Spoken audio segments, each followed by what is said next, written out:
G'day everyone, Brian here. This is going to be my review about Bangkok's best known markets. And if you're like us, you might have watched a bunch of YouTube videos before you're going to Thailand, going to Bangkok, about the markets there. And my opinion might be slightly different to some of those. I'm going to kick off with Jodd Fairs. Joddfairs. Now there is two Jodd Fairs, and one's the new one, and it will eventually take over entirely from the old one. So the new one is at Dan Naramat, and I'll throw up the spelling for you so you know where it is. And if you're taking the MRT, unless you're staying right in that area, it's about a 10-minute walk from the MRT, and I'll again put up the stop there, the MRT stop, and about 6 minutes or so from the BTS stop, and I'll put up the spelling of that stop. So headed up there, and you know where the new one is, because in the entry or near the entry you'll see a windmill. So if you even see other YouTube videos about the markets and they haven't defined which Jodd Fairs they're at, the one with the windmill is the new one. So went in there, quite a nice atmosphere. What I liked about the area is itself, it's quite a nice, kind of a trendy, cool looking area. And not far from there actually is a big mall called the Central Plaza at Lad Prao. So it's got a big mall there if you're staying in the area. So it would be an area I would consider staying in. And the market itself was quite family orientated. So lots of local families were there. So wandered around and you'll see some grassy areas there, and that's basically your seating area. Because like the old Jodd Fairs, actual dedicated seating or casual seating is almost non-existent. So if you don't mind sitting on the grass, there are some places to sit, but they get taken up very, very quickly, and we were there early. Also, if you go from the front to the very back of the markets, there's a few little places you can sit there. Now, there are also dedicated seating in the stalls, but you have to eat at those particular stalls or little restaurants as well. So let's look at the pricing. Well, we weren't impressed at all, because most of the pricing wasn't as good as most street food vendors, or even places like Pier 21 or the food court at a Big C or something along those lines. So we didn't even bother. We bought some meat on a stick, had a couple of those skewers, and we ended up eating at some street food place at the front of the Central Plaza Mall, Lad Prao. So from that perspective, it was interesting to go there and see what it was like. It did have a nice family atmosphere, as I've mentioned, but if you're going for pricing of food, and we don't buy t-shirts and all that, we've been travelling long enough, we don't get t-shirts and costume jewelry and all that sort of stuff, so we don't even look at that. So maybe if that's your thing, this will be something there for you. But would I go back? Would we go back? Once was enough just to go and check it out. So moving on to the old Jodd Fairs. Now, I mentioned in another video about my ultimate guide to the Hoi Kwang area of Bangkok, where Central Rama 9 is, or Param 9 station, and the old Jodd Fairs is just behind that building.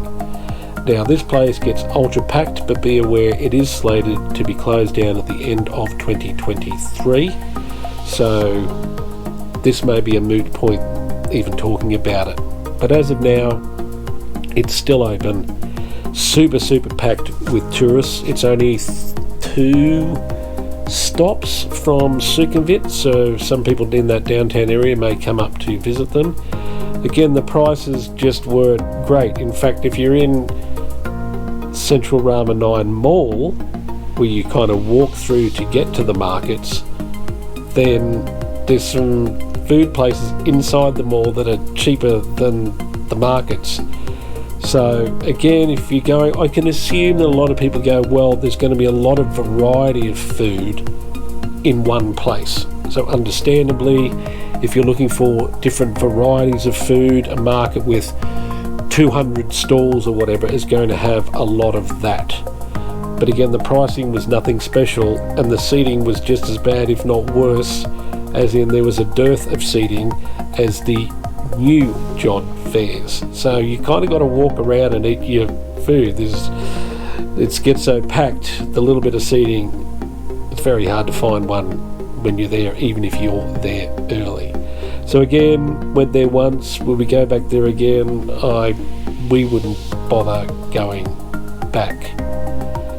So anyway, let's move on to the One Rachata.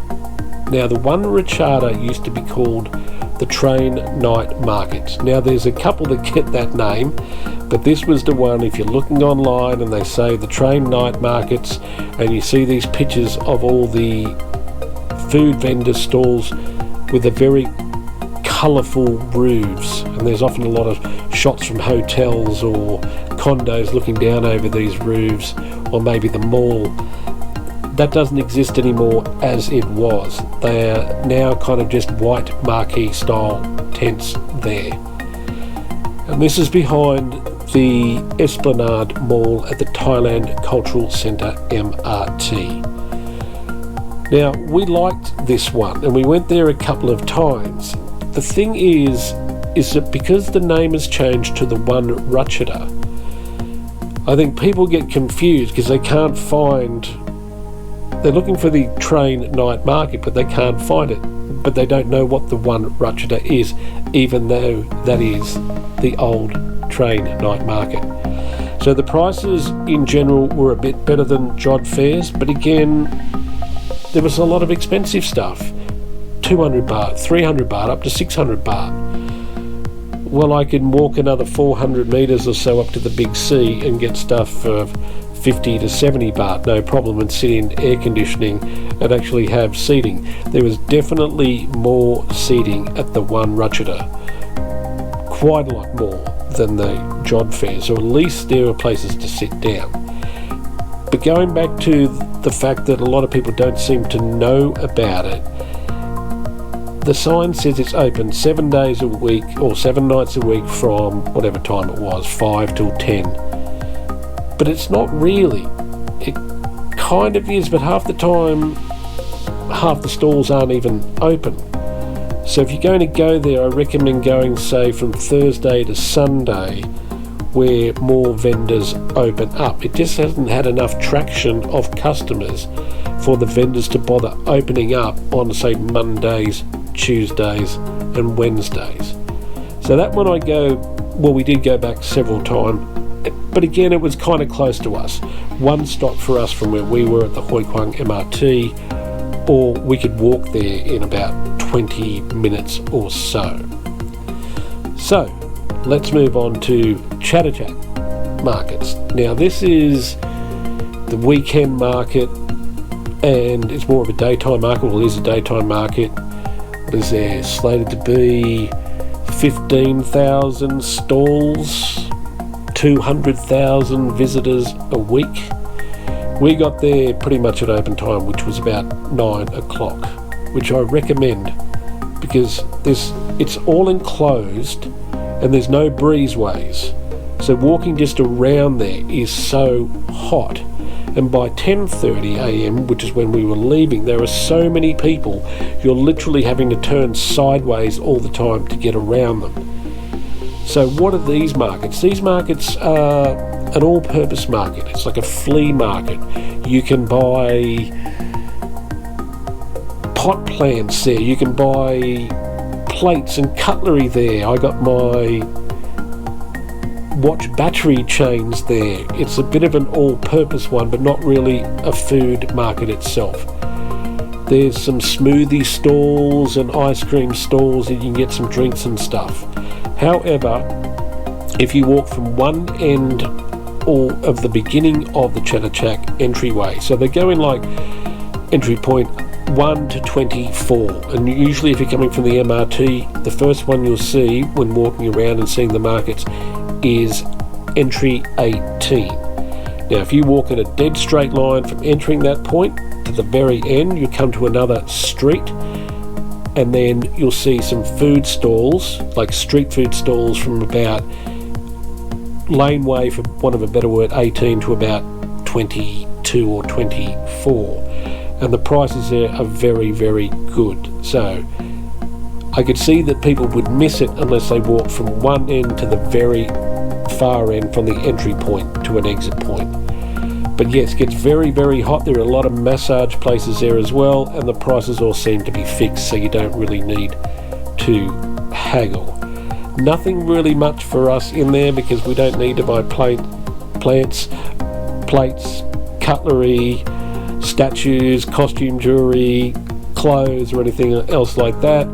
I'm not sure how many people buy stuff in there, though the locals would get a lot of value out of it because they are buying stuff to take home as homewares or as food to cook back at home. Decent for curiosity, but again for us a bit of a one-hit wonder.